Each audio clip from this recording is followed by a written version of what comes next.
मैं न मनुष्य हूँ, न गंधर्व हूँ, न देवता हूँ और न राक्षस हूँ।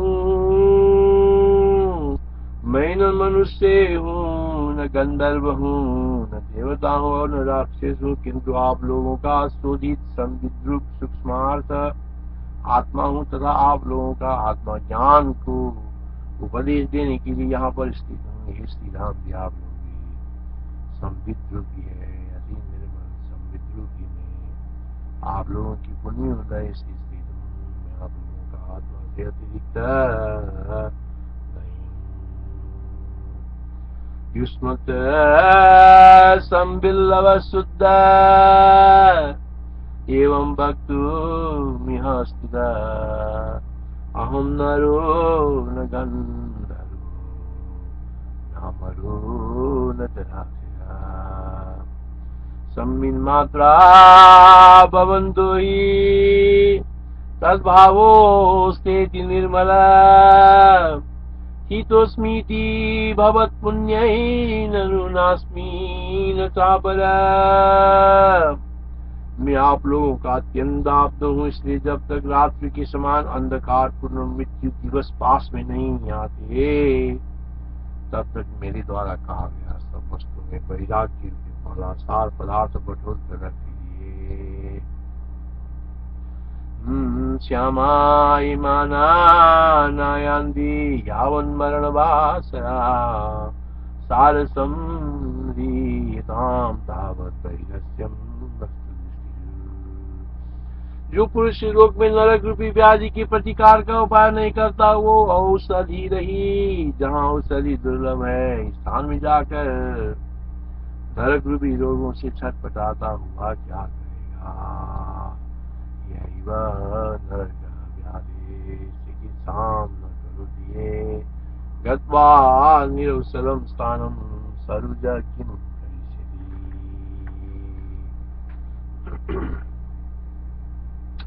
जब तक सकल पदार्थों में वैराग्य नहीं प्राप्त होता तब तक पदार्थों की वासना कम निवृत्त नहीं होता।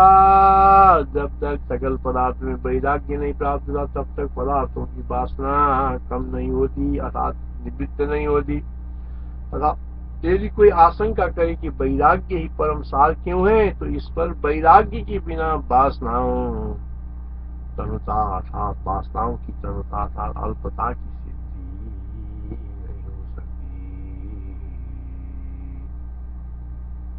हे महामदे आत्मा का पूर्ण रूप से उद्धार करने के लिए वासना की निवृत्ति को छोड़कर दूसरा कोई भी उपाय न कभी था और न होगा।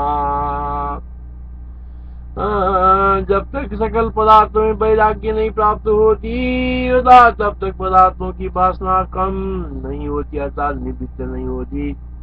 अर्थात यदि कोई आशंका करे कि वैराग्य ही परम सार क्यों है तो इस पर वैराग्य के बिना वासनाओं की तनुता अर्थात अल्पता की सिद्धि नहीं हो सकती। हे महामदे आत्मा का पूर्ण रूप से उद्धार करने के लिए वासना की निवृत्ति को छोड़कर दूसरा कोई भी उपाय न कभी था और न होगा। सर्वभावेषु वैरस्यम् न यावत् समुपागतम् भावानां भावना तावत् ताण्डवम् उपगच्छति। सर्वभावेषु वैरस्यम् न यावत् समुपागतम् भावानां भावना तावत् ताण्डवम् आत्मानमलमुद्धर्तु वासना तानुवादिते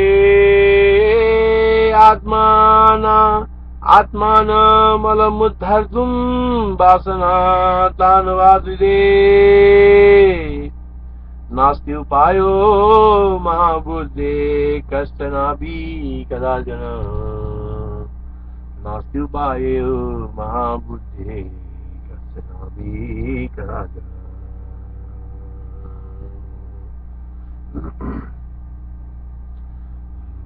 यदि पदार्थ सत्य रूप से रहे तो उनमें से अपने अनुकूल पदार्थों में ये मेरे लिए आवश्यक है, इसका मुझे संपादन करना चाहिए इत्यादि वासना होती है। किंतु ये पदार्थ तो सस के सिंह आदि की तरह यहाँ है ही नहीं। जगत में जितने पदार्थ हैं उन पर जब तक विचार नहीं किया जाता तभी तक रमणीय प्रतीत होते हैं। वस्तु उनकी सत्ता है नहीं, विचार करने पर वे सामने खड़े ही नहीं होते, न मालूम कहाँ विलीन हो जाते हैं। भावस्तु भावास्तु यदि विद्यन्ते तद्विनेते वस्तु भावना, किन्त्वेते नैव सन्ति सससिंगातयो यथा सर्व एव जगद्भावा अविचारी चारव अविद्यमान सद्भावा विचारा प्रामाणिक विचार करने पर जो जगत पदार्थ नहीं टिकते हैं वे कैसे हैं? प्रामाणिक विचार करने पर जो जगत पदार्थ नहीं टिकते हैं वे कैसे हैं? उनका क्या स्वरूप है? वे एक एक वस्तु रूप है या सर्व वस्तु रूप है? सदा ही रहते हैं या कभी रहते हैं? सभी प्रकार से पहले सैकड़ों बार हम उनका खंडन कर चुके हैं। यह प्रामाणिक विचारेषु न विद्यन्ते कृतेषु ये कथं सन्ति जगद्भावास्ते के सन्ति सदैव।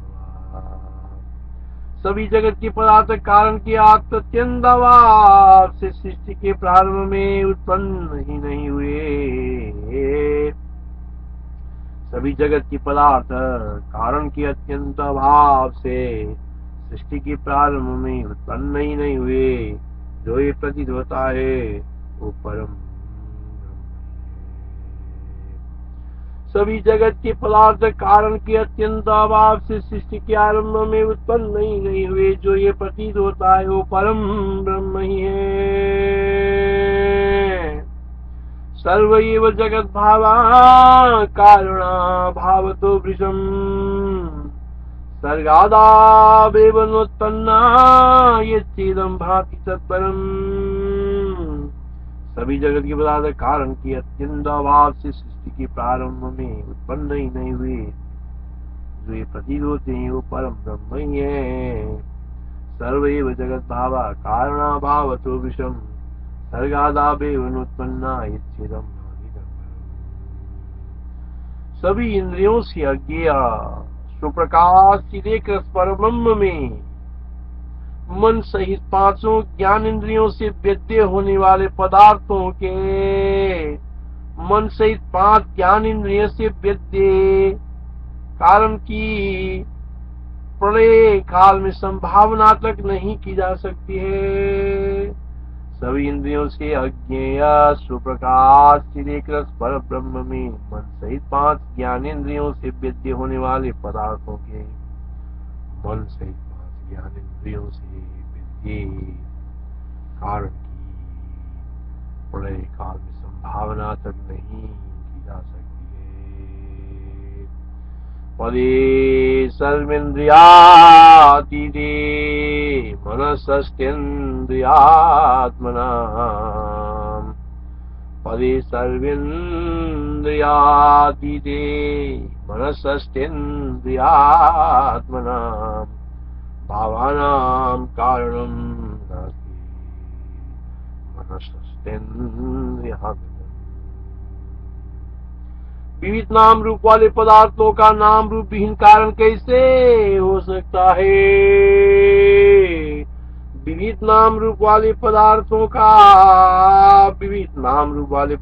नाम रूप विहीन कारण कैसे हो सकता है? इसी एक रीति से वस्तु अवस्तु का कारण तथा शून्य का कारण नहीं कहा जा सकता। एक आदमी कुता से वस्तु में अवस्थुता कैसे हो सकती है और व्योम में व्योमता कैसे हो सकती है? बड़ के बीज के समान साकार का साकार ही बीज हो सकता है। बीज हो वस्तु हो उससे साकार विसर्जित अन्य की उत्पत्ति कैसे हो सकती है? जिसमें तनिक भी आकृति वाला कुछ बीज नहीं है उसमें आकृति वाला विश्व उत्पन्न होता है। ये कथन विडम्बना वाक्य के समान निरर्थक है। उस परम पद में कार्य कारण भावादि नहीं है। उस परम पद में कार्य कारण भावादि नहीं है। बकवास के कारण जो उसमें कार्य कारण भावादि की कल्पना की जाती है वह निरी मूर्धना है। भावानां विविधाख्यान मनाख्यम कारणं कुतः कुतो वस्तुन्निवस्तुत्वं व्योमन्या व्योमता कुतः साकारस्य साकारं वददानादिवद् भवेत् बीजं तद्वस्तु साकारं जायते न किंचिदपि यत्रास्ति वयमाकृति मन्मना तदाकृति मद्विश्वं भवतीति विडम्बनम् कार्ये कारणभावादि तस्मिन् हि पदे पदे वाचालत्वेन यन्नाम कल्पेति मौक्तिमे। सकार्य और निमित्त कारण के अभाव में कारण से उपादान कारण से कार्य की उत्पत्ति नहीं होती। सकार्य और निमित्त कारण के अभाव में कारण से उपादान कारण से सकार्य और निमित्त कारण के अभाव में कारण से अर्थात उपादान कारण से कार्य की उत्पत्ति नहीं होती। सकार्य और निमित्त कारण के अस्तित्व में नहीं होता है। ये बात बच्चों को तक मिली है। सकार्य और निमित्त कारण के अभाव में कारण से उपादान कारण से कार्य की उत्पत्ति नहीं होती। सकार्य और निमित्त कारण के अस्तित्व में होती है। ये बात बच्चों को तक मिली है। सकार्य निमित्तानाम अभावे ही न कारणात् कार्यं भवेदन्यदेति बालैरप्येन भूयते। कहिए तो सही, जगत मात्र ज्ञान रूप चित्त अर्थात चित्त पृथ्वी आदि का कारण कैसे हो सकता है। चित्त में अचित की स्थिति नहीं हो सकती, इसके भी चित्त जगत कारण नहीं हो सकता। ऐसा कहते हैं। छाया से भला कहिए तो सही, धूप में छाया कैसे जा सकती है। अर्थात जगत ज्ञान स्वरूप होने के कारण भी जगत कारण नहीं हो सकता, क्योंकि घट ज्ञान में घट कारणता नहीं दिखाई देती। तन्माद्रवेदनं भूये पृथिव्यादीनां च कारणम् किमस्ति कथ्यतां छाया कथमस्ति प्रसादवे। जो बुद्ध आदि लोग परमाणुओं का समूह ही जगत है ऐसे कहते हैं, उनका कथन वास्तविक नहीं है। जो बुद्ध आदि लोग परमाणु का समूह ही जगत है ऐसा कहते हैं, उनका कथन वास्तविक नहीं है। जैसे कोई सस के सिंह धनुष के तुल्य है कहें, वैसे ही है विज्ञान से कहा जाता है। अर्थात इसी से परमाणु कारणवादी बौद्ध आदि के मत का खंडन हो गया। कारण की अतीन्द्रिय इंद्रिय गोचर परमाणु समूह इंद्रिय गोचर नहीं देखा जाता। जो बुद्ध आदि लोग परमाणु का समूह ही जगत है ऐसा कहते हैं, उनका कथन वास्तविक नहीं है। जैसे कोई सस का सिंह धनुष के तुल्य है कहे, वैसे ही यह भी अज्ञान से कहा जाता है। अर्थात इसी से परमाणु कारणवादी बौद्ध आदि के मत का खंडन हो गया।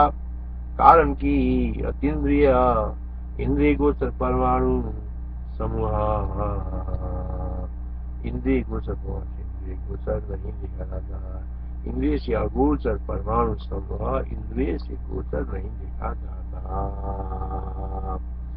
परमाणु समूहाय जगदित्ये वास्तवम् सससिंगम धनु प्रज्ञे प्रज्ञानादि। यदि परमाणुओं का समूह मिलकर जगत की रचना करता तो अवयव भूत वे जब चाहते तब आकाश में उड़ते और जब चाहते नीचे गिरते। इस प्रकार जगह जगह घर घर प्रतिदिन उसके अपूर्व धूलि की अंबार लग जाती अथवा बड़ा गड्ढा हो जाता। और दूसरी बात यह भी है कि परमाणु नामक निरवय कोई द्रव्य किसी को दिखाई नहीं देती है। जालों के अंदर सूर्य किरणों में सावयवी रचकन दिखाई देते हैं। यदि कहिए उन्हें के अवयव जहाँ तक हो सकते हैं उसकी चरम सीमा निरवय है, ऐसी अनुमान होता है। ये भी ठीक नहीं है, क्योंकि वह परस्पर संयोग के अयोग्य होने से अद्रव्य हो जाएगा। निरवय का अन्य के साथ संयोग नहीं हो सकता। संयोग एक देश में होता है, ऐसा नियम है। संयोग न होने से द्वैनुक आदि की सिद्धि नहीं होगी। दूसरी बात ये विचारणी है कि अतीन्द्रिय आकाश पुष्प से अतीन्द्रिय आकाश पुष्प से परमाणु का सम्मिलन द्वारा जगत की रचना करना किसका काम है? क्या किसी असंसारी पुरुष का वो काम है या संसारी का?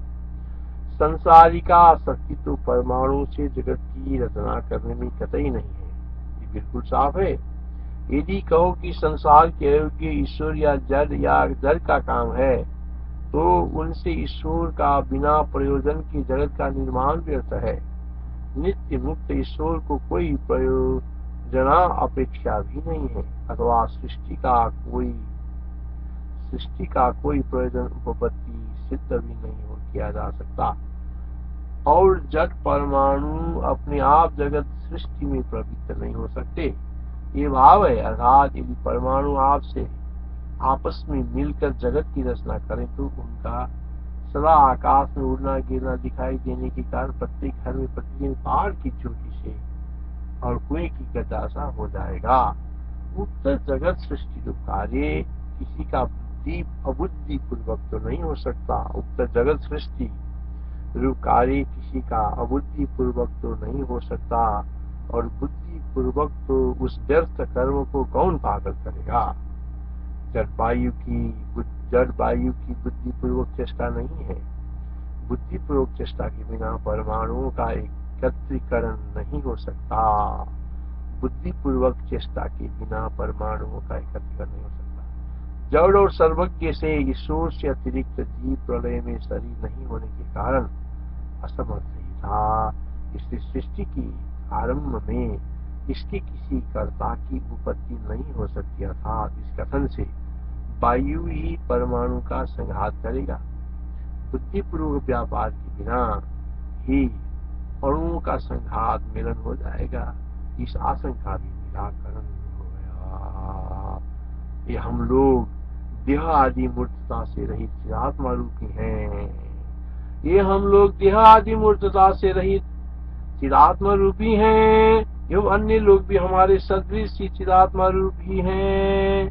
तथापि जैसे स्वप्न में आपके स्वप्नमान होते हैं, वैसा ही अपनी कल्पना से ही स्थित है।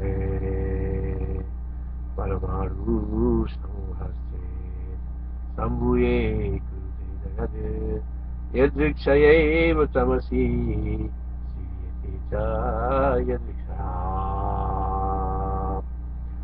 तवं तदंगमिंगते नित्यं देशे देशे गृहे गृहे अपूर्वात्मरजसिंहं खातं वा स्यात् दिने दिने न च तदृश्यते किंचित् कस्ते तत्कर्म तादृशं भवेद्व्यर्थमभव्यस्ते जडास्तु परमाणवा न बुद्धिपूर्वं तत्कर्म संभवत्यंग कस्यचित् बुद्धिपूर्वं तु यद्यर्थं कुर्यात् मत्तकौरिका जलस्य बुद्धिपूर्वया मरुतो नास्ति तां विना तं संभवत्यनुचयो नान्यत् कर्तोपपद्यते वयमात्मान एवैमे खात्मका जना तथा चिदा यथा स्वप्ने भवतां स्वप्नमानवा वयमात्मान एवैमे खात्मका जना तथा चिदा यथा स्वप्ने स्वप्नवताम स्वप्नमानवा। ये हम लोग देहादि मूर्तता से चिदात्मा रूपी हैं, ये अन्य लोग भी हमारे सदृश चिदात्मा रूपी हैं, तथापि जैसे स्वप्न में आपकी स्वप्न भाव स्वप्न मानव होते हैं, वैसे ही अपनी कल्पना से स्थित है। श्री राम जय राम जय